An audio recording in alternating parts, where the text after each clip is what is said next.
Welcome back to our deep dive into AI in finance. It's great to be back. In part one, we explored how AI is revolutionizing things like gaming, and Right. now we're Yeah. we're kind of shifting gears Yeah, to the world of finance. absolutely. Specifically, we're going to be looking at how Python and AI are changing the game for financial professionals, algorithmic traders, and asset managers, as detailed in Dr. Yves Hilpisch's book, Artificial Intelligence in Finance, Yes. which is very timely, I think, Yeah. because the Python Quants is celebrating its 20th anniversary this year. Absolutely. So this is, I think, a good occasion to look at the book again and to explore some of the topics it raises. Yeah, and I think what's so interesting is that he tackles a fundamental concept in finance, Yeah.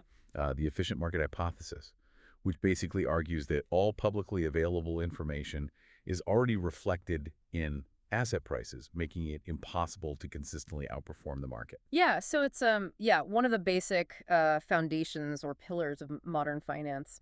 Right. So it's kind of like saying there's no such thing as a free lunch in the market. Exactly. It's very difficult to find those easy opportunities or like to easily make money in the markets because everything is already reflected in the prices. Got it. Got it.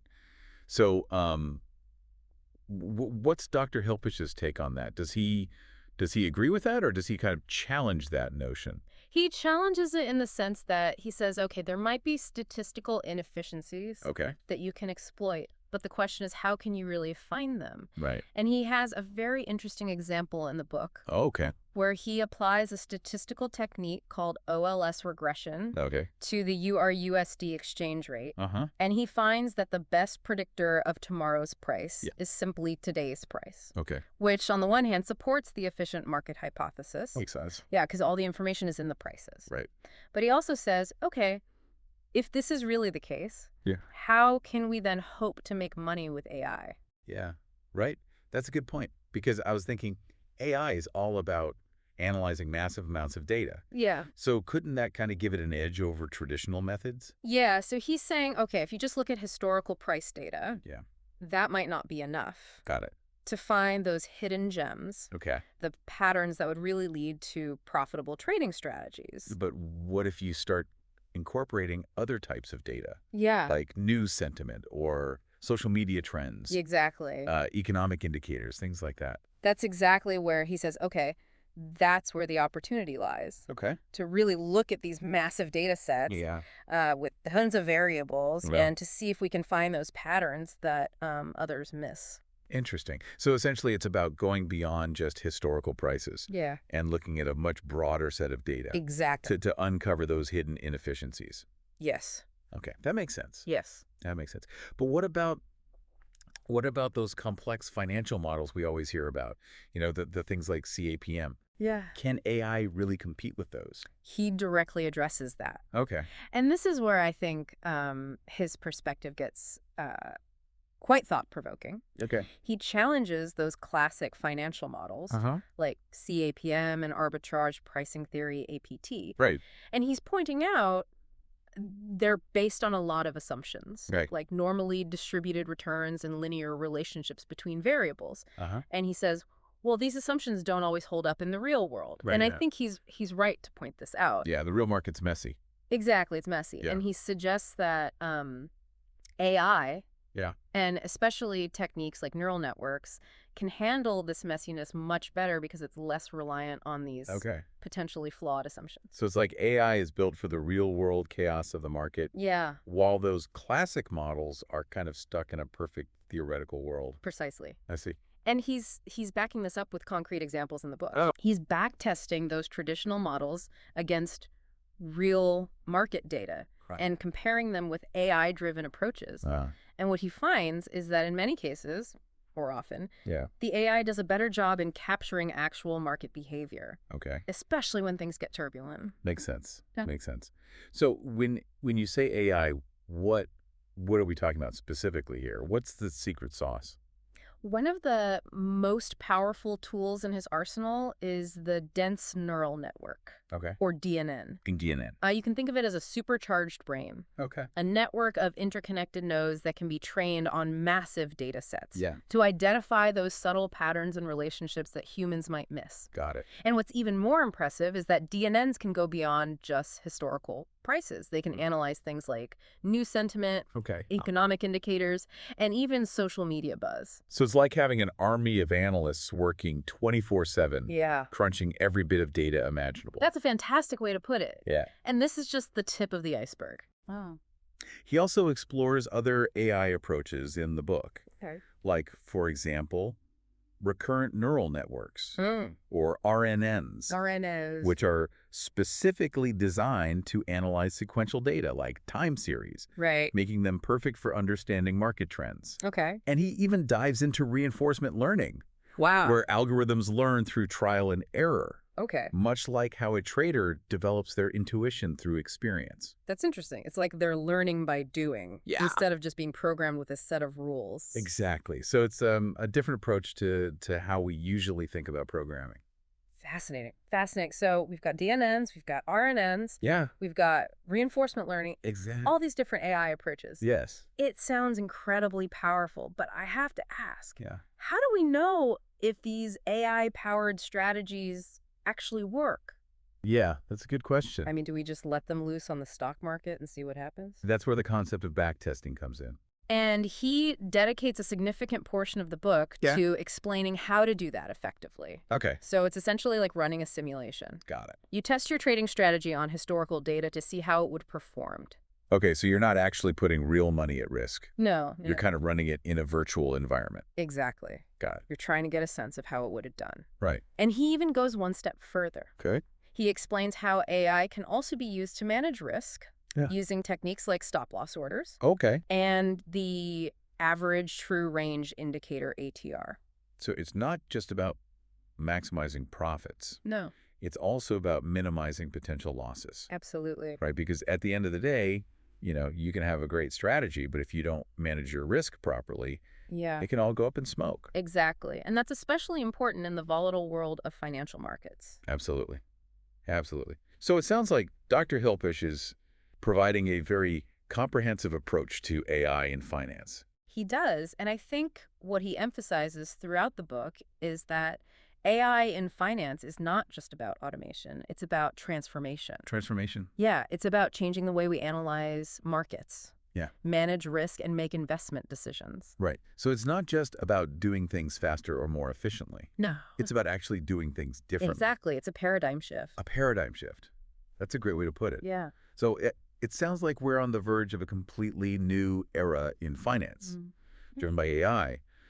But before we get ahead of ourselves, you mentioned earlier that Dr. Hilpish also addresses potential downsides of AI in finance. Yeah, he does. What are some of those? He highlights, for example, the lack of standardization in how AI is being applied in the industry. Okay. So there is no single way of doing things. Right. Everybody's doing it a little bit differently. Yeah. And this can make it difficult to compare results. Yeah, that makes sense. And to ensure consistency. So it's kind of like a Wild West out there right now. Yeah, in a way it is. Everybody's trying different things. Yeah. And there's no real clear consensus on what works best. Exactly. Got it. Got it. What else? He also discusses the challenges in interpreting AI results. Okay. So you train a neural network. Yeah. It comes up with some predictions, Uh-huh. but you might not really know Yeah. why it is making those predictions. Right. So it can be a bit of a black box. Exactly. You put the data in, you get the results out, Yeah. but you don't really understand what's happening in between. It can be difficult to understand the logic behind it. And that can be a bit scary, right? Yeah. Especially in the world of finance where Yeah. you're dealing with people's money. Exactly. You want to be able to explain your decisions. You Yeah. don't want to just say, well, the algorithm told me to do this, Yeah. right? You need to be able to understand the reasoning behind it. Yeah, absolutely. And he even touches on the idea of an AI oligopoly forming Oh, wow. in the industry. Okay. So you have a few powerful players that might dominate because they have access to the best data, Right. the best algorithms, the best Okay. talent. Right. So it creates a barrier to entry for smaller players. Yeah, and this raises important questions about access and fairness. That's a good point. So it's not just about the technology itself. Yeah. It's about how that technology is being used, and who has access to it, Yeah, right? So it's a much broader societal question as well. absolutely. Yeah, that's really interesting. I mean, it sounds like there's some serious potential downsides to AI in finance. Yeah. But overall, do you think Dr. Hilpish is optimistic about its potential? Yes, he is. I think overall he paints a positive picture. Okay. He believes that AI can lead to a more efficient, Uh-huh. transparent, Okay. and ultimately a more accessible financial system. So it's about using AI to democratize finance in a way, Yeah, in a way. making it more accessible to everyone, Yeah, not just a select few. absolutely. Okay, that's a powerful vision. Hmm. One thing that struck me about the book is how approachable he makes these complex topics. Yeah, I mean, he even dedicates a whole chapter to explaining reinforcement learning, yeah, which, let's face it, could be a pretty intimidating subject yeah, for those who aren't data scientists. yeah, But he does a really good job of breaking it down he does. and making it understandable. Yeah, So it yeah, feels like you're giving us the tools to not just understand AI, yeah. but to start experimenting with it ourselves. That's exactly what he aims to do with the book. Okay. He wants to empower Yeah. financial professionals Right. to embrace these new technologies and to unlock their potential. Got it. And what makes the book so valuable, I think, Hmm. is that Yeah. it's not just for those who are already steeped in the world of finance and AI. Right. It's also for those who are curious Yeah, and want to get a glimpse into this exciting future. absolutely. Yeah. And that brings us to one of the key takeaways, I think, from the book, Yeah, the increasing importance of education and training absolutely. in this new AI-driven landscape. Yeah, he really emphasizes this throughout the book. So you're saying that traditional finance knowledge might not be enough anymore? Well, those foundational concepts are still important, Yeah.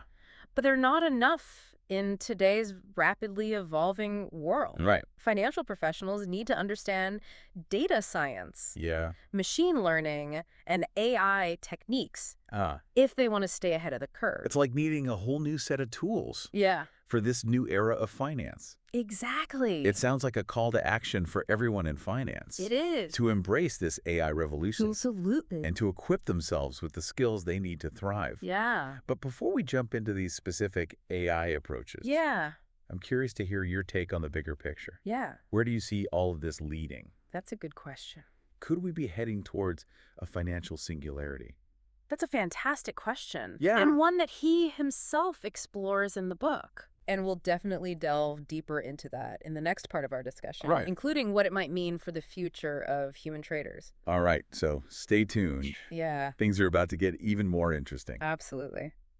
Welcome back. All right, so in part one, we kind of set the stage, Yeah. talked about the efficient market hypothesis, Dr. Hilpish's sort of critique of that, Yeah. and how AI might be able to kind of uncover those hidden patterns, those statistical inefficiencies Exactly. that the traditional methods might miss. Yeah. So now we want to kind of get into the nitty-gritty a little bit Yeah. and see how these AI approaches actually work in practice. Right. And I think one of the things that struck me about Dr. Hilpish's book is that he doesn't just talk about theory. Yeah. He actually provides a very practical roadmap for applying these techniques to real-world trading. Absolutely. So let's dive into that. Yeah. And maybe we can start with one of the examples that he uses in the book. He talks about trying to predict the direction of the S&P 500 index Yeah. using a dense neural network or a DNN. Yeah. Right. So, Yeah. how does that actually work? So he takes the S&P 500 data and he incorporates features like moving averages, I know. volatility. Uh-huh. So it's not just using the raw price data. Exactly. He's actually adding some additional indicators. Yeah, features. Okay. And then he trains the DNN Yeah. to predict whether the market will go up or down. Okay. So essentially, he's giving the AI more information to work with. Yeah. Almost like equipping it with a wider lens Yeah, that's a great analogy. to see the market. Yeah. Right. And what are the results of that? The results are quite intriguing because Yeah. the DNN shows some promising predictive power. Interesting. But there's a catch. There's always a catch, isn't there? What is it? It's something called overfitting. Overfitting. Okay. So the algorithm might become so attuned to the data Yeah. that it's trained on that it starts seeing patterns that aren't really there. So it's like it's memorized the data Yeah, instead of actually learning the underlying patterns. And exactly. so it's aced the practice test, but then it bombs the real exam. Precisely. That's a good way to put it. Yeah. So what can you do about that? He explores a couple of techniques. Okay. One approach is using ensemble methods, Ensemble method. where you combine multiple DNNs Are there? to create a more robust model. So it's like getting a second opinion Exactly. or even a third opinion. Per fourth. Right. To Yeah. reduce bias Yeah, and improve accuracy. exactly. Got it. So you're kind of diversifying your AI Yeah, in a way. exactly. Interesting. Interesting. So that helps with the overfitting problem. It can help, yeah. But even then, Yeah. I mean, predicting market direction is just one piece of the puzzle, right? Exactly. To actually succeed in trading, you need a solid strategy, Yeah. right? You need to know when to buy, when to sell, how much to risk things like that. Yeah. And that's where I think reinforcement learning comes in, Yeah. which is the idea of algorithms learning through trial and error, Exactly. right? And Dr. Hilpisch dedicates a whole chapter to this. He does. He even creates a simulated trading environment Yeah. for these algorithms to practice their skills. A virtual stock market. It's like a video game for AI, Exactly. right? Yeah. So how does that work? So they can make trades in this environment. They win or lose money, and they learn from their experiences. Okay, so they're getting feedback Yeah. on their actions Exactly. and adjusting their behavior accordingly. Exactly. Got it. So what kind of things are they learning? So he introduces a concept called Q learning, Q learning. where an algorithm learns to take actions Yeah. that maximize its rewards over time. Okay. So it's like they're developing their own trading intuition Exactly. through experience. Yeah. Right? Yeah. Instead of being programmed with a rigid set of rules, they're figuring it out as they go. Yeah. That's pretty amazing. It is. But how realistic are these simulated environments? I mean, That's a good question. can they really capture the complexity of real financial markets? So they are incredibly useful, Okay. but they can't perfectly replicate Right. the complexity of real markets. Because there's just too much unpredictable human behavior, Exactly. right? You can't program that into a simulation. Yeah. So even if an algorithm performs spectacularly in a simulation, Yeah. there's no guarantee it'll translate to real-world success. Exactly. Okay. So that's where I think Dr. Hilpisch's emphasis on backtesting becomes crucial, Yeah. right? It's like running a time machine Exactly. to see how your strategy would performed in the past. Yeah, so he explains two approaches. Sorry? Vectorized backtesting, Vectorized backtesting. which is very efficient Right. to analyze large data sets, Right. and event-based backtesting, Okay. which allows for more flexibility Huh. and complex trading rules. Got it. So it's about testing the algorithm's performance, but also its robustness, Exactly. its ability to handle different market conditions, Yeah. right? Because the market can be very unpredictable. Yeah, absolutely. So you want to make sure that your AI is prepared for anything. Exactly. Okay, that Yeah. makes sense. Yeah. So it sounds like Dr. Hilpisch is providing a very comprehensive toolkit He does. for anyone who wants to dive into this world of AI-driven trading. Yeah. But he doesn't stop there, right? And he doesn't. He actually goes beyond the technical aspects. Yeah. And he explores the potential future of AI in finance. Exactly. So what's his vision? He envisions a world of AI-first finance. AI-first finance. Yeah, so where data and AI drive decision-making Okay. rather than traditional theories and models. So it's a pretty radical shift. It is a major paradigm shift. Right. And he also addresses the question, or even goes as far as talking about a financial singularity. A financial singularity. Okay. Now we're getting into science fiction territory. What does that even mean? So he says this could lead to hyper-efficient markets, Okay. where prices perfectly reflect all available information Okay. and leaving very little room for arbitrage or profitable opportunities. So it's like the ultimate expression of the efficient market hypothesis. In a way, yes. Right. Everything is priced in instantly. Exactly. There's no edge to be found. Yeah. Wow. But what happens to human traders in that scenario? That's a very good question. I mean, do we just become obsolete? He addresses that question as well. Okay. And he says that it doesn't necessarily have to be like this. Okay. It's more likely that we'll adapt and evolve Yeah. and find new ways to collaborate with AI. Right. So it's not about being replaced by AI. No. It's about working with AI. Exactly. Okay. That's a much more optimistic view. Yeah, and I think it's also a more realistic one. Yeah. Because AI is a tool. Yeah. And like any tool, it can be used for good or for bad. Right. Depends on how we use it. And I think that's a really important point that Dr. Hilpish makes He does. throughout the book. Yeah. It's not about the technology itself. No. It's about how we choose to use it. Exactly. And I think that that's a very empowering message, It is. right? It Yeah. means that we're not just passive observers Yeah. in this AI revolution. Yeah. We actually have a role to play in shaping its future. Absolutely. And I think that's where the concept of the artificial quant comes in. The artificial quant, Right. right? So what is that? It's somebody who understands both the power of AI Yeah. and the nuances of financial markets. Right. It's somebody who can bridge the gap Mm-hmm. between technology and human insight. So it's like a hybrid professional, Yeah. right? Someone who can speak both the language of data Exactly. and the language of finance. Yeah. That's fascinating. I mean, it sounds like a pretty exciting career path, It is. right? To be at the forefront of this AI revolution. Absolutely. And I think that's a key takeaway from Dr. Hilpish's book. The future of finance isn't about choosing between humans and AI. No. It's about finding the right balance, Exactly. the optimal synergy between those two forces. Yeah. So it's not a dystopian future No. where robots rule the markets, No. but a future where humans and AI work together Exactly. to create a more efficient, Yeah. insightful, Yeah. and perhaps even more profitable financial system. Exactly. That's the vision that Dr. Hilpish lays out. It is. And it's a vision that I find both exciting and optimistic. Absolutely. Yeah. So before we wrap up, Yeah. I want to touch on one more aspect Okay. that Dr. Hilpish discusses in the book, Yeah. which is the competitive landscape of AI in finance, Yeah. right? Because this is not just changing the way we trade, Yeah. it's actually reshaping the industry itself. Absolutely. So how is that playing out? So he talks about an arms race. An arms race. Yeah. With firms battling it out Okay. for a competitive edge. Right. So everybody wants to be the first to leverage AI Exactly. to gain an advantage. Yeah. Okay. And what are the key battlegrounds in this arms race? One key battleground is data. Data. Access to high-quality data. Right, because you need that Yeah. to train your AI model. Exactly. And this has led to a surge in demand for what's called alternative data. Alternative data. That sounds interesting. What is that? So it's essentially anything that can provide a unique edge Okay. in the markets, Uh-huh. data that goes beyond traditional financial statements. Okay. So think satellite imagery, Wow. social media trends, even credit card transactions. So it's like you're trying to find clues Exactly. in the digital exhaust of the world. Precisely. That's a great way to put it. Yeah.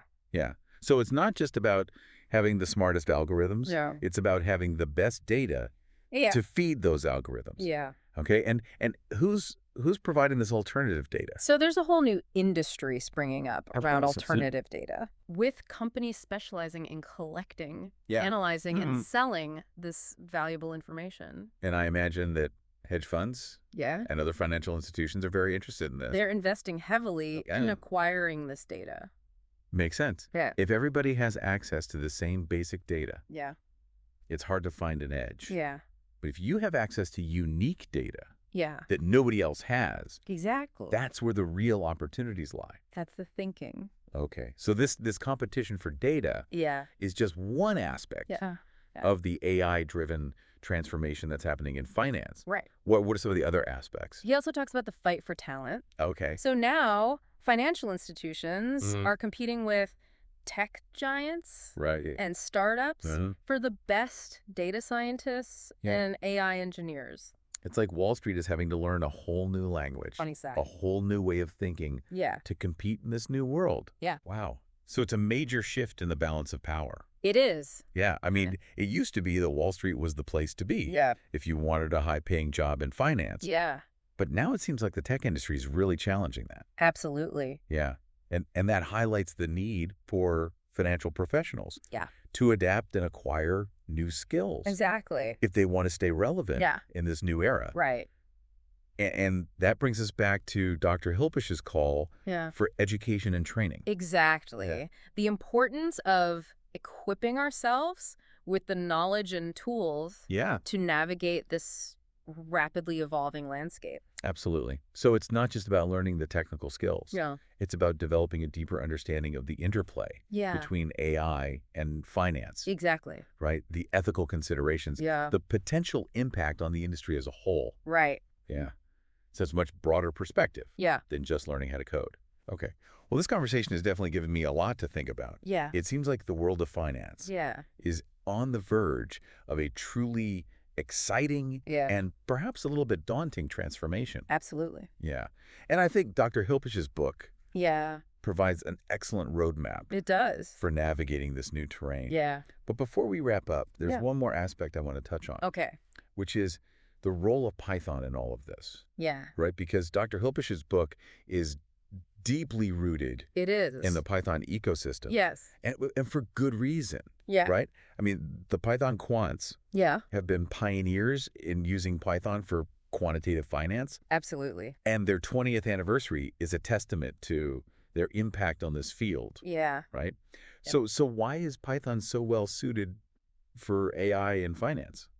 So it's become the language of choice Right. for data science Uh-huh. and machine learning. Right. And it's very versatile. Okay. Easy to use. Yeah. And it has these extensive libraries. So it's kind of like the Swiss Army knife Yes. of programming language. Exactly. You can do pretty much anything with it. You can. Yeah, and Dr. Hilpich's book Yeah. provides a fantastic introduction to Python for finance, It does. even for those with no prior programming experience, Yeah. right? He walks you through the basics, Yeah. introduces key libraries Right. like NumPy, Pandas, Scikit-learn, Yeah. and he provides numerous practical examples He does. to get you started. Yeah. So it's like he's equipping you with the entire toolkit Exactly. you need to jump into the world of AI and finance. Absolutely. That's amazing. So it's not just a theoretical overview. Yeah. It's a practical guide Yeah. that gives you the skills Yeah. to build your own AI-driven trading strategy, Yeah. analyze market data, Right. and manage risk. Exactly. Wow. I mean, it sounds like we've covered a lot of ground in this discussion. Yeah. We've explored the fundamental concepts of AI and finance, delved into practical techniques like backtesting Yeah. and reinforcement learning, Right. and even touched on the potential future of a financial singularity. Exactly. It's been quite a journey. It has. And it's clear that AI is not just transforming the way we trade, No. it's actually reshaping the entire financial industry. Absolutely. Yeah. And I think Dr. Hilfisch's book provides a brilliant roadmap It does. for navigating this new world. Yeah. Well, I'm really excited to hear your thoughts Yeah. on what all this means Yeah. for the future of human traders Yeah. in the next part of our discussion. We'll delve into that. All right, stay tuned. Welcome back. So we've been talking about how AI is changing the game in finance. Yeah, it's been a fascinating discussion. Yeah, and I think now we need to address the elephant in the room. The elephant in the room. Okay.